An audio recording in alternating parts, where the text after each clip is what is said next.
the economy cannot get too hot. Inflation can get too hot, but we want the economy to be as strong as possible for as long as possible.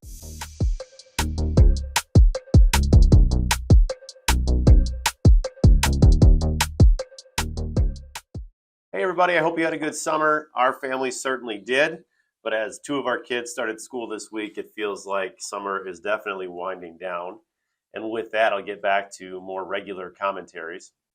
This one today was motivated by a headline I saw last week, and it read, this was from Yahoo Finance, and the headline was Powell, as in the Fed Chairman Jerome Powell, says Powell watching signs economy not cooling as expected. In his statement, Powell said, "We are attentive to signs that the economy may not be cooling as expected.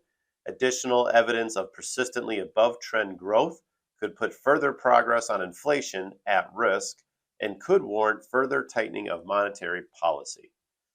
Okay, this is something I hear a lot that drives me crazy, but the economy cannot get too hot. It's a preposterous notion that we need to slow the economy down ever. Okay, inflation can get too hot, but we want the economy to be as strong as possible for as long as possible. The problem is people tend to view this economic growth and inflation rate as being inextricably linked, but that's not the case. It's not the case that just because the economy is growing, that inflation is some inevitable consequence.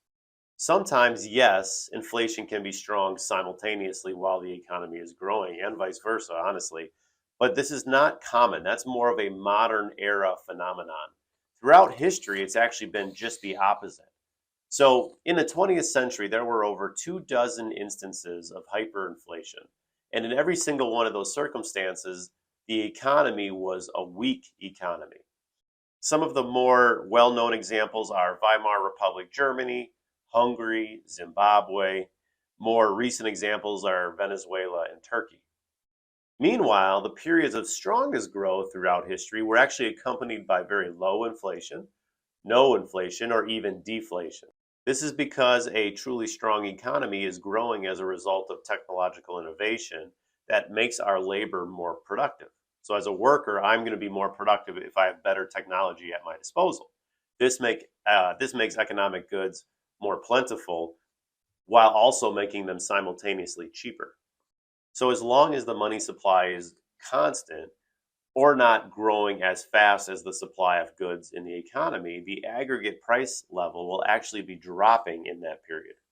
This was the case in the 1800s during a 100-year period of tremendous growth in innovation and improvement of living standards, while simultaneously prices dropped over that period of time. There are thousands of examples of this, but the easy one that comes to mind is a farmer and a tractor. A farmer is going to be far more productive with a tractor than he's going to be with a horse and plow. So he's able to produce far more food at a lower cost. So the marketplace then gets more goods from the farmer at a lower cost, making it more affordable for them to feed their families.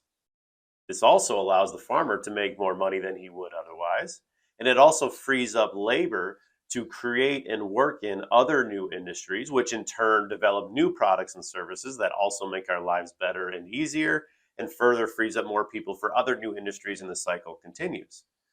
A recent example that may be more relevant is artificial intelligence, which will probably make a lot of the industries much more efficient, allow them to improve the quantity and quality of the goods and services they're providing to the marketplace. So if inflation is not caused by a strong economy, what is causing it?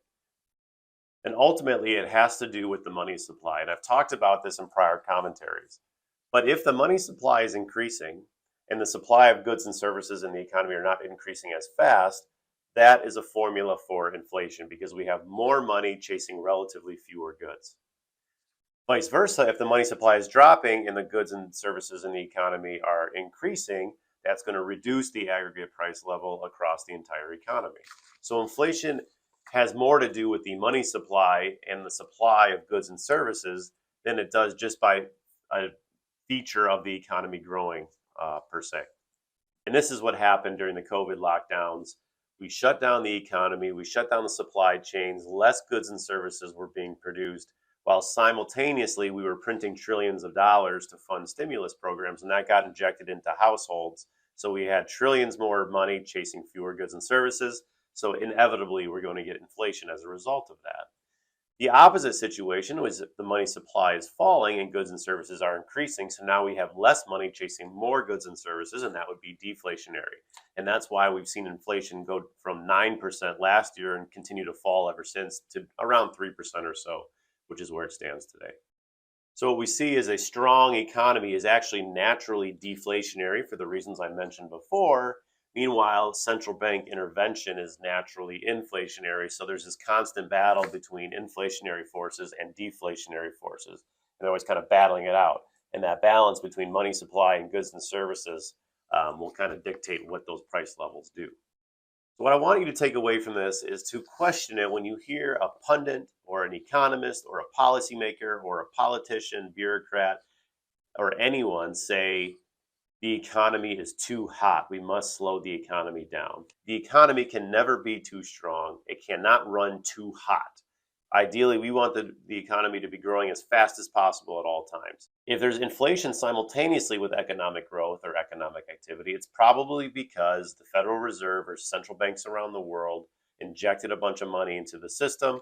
They simultaneously are generating a bunch of economic activity, but they're also increasing inflation. And so that in those cases, the two are correlated and occurring at the same time. If you try to fight inflation by reducing the money supply, you're also going to slow the economy down as well. I hope you have a great day.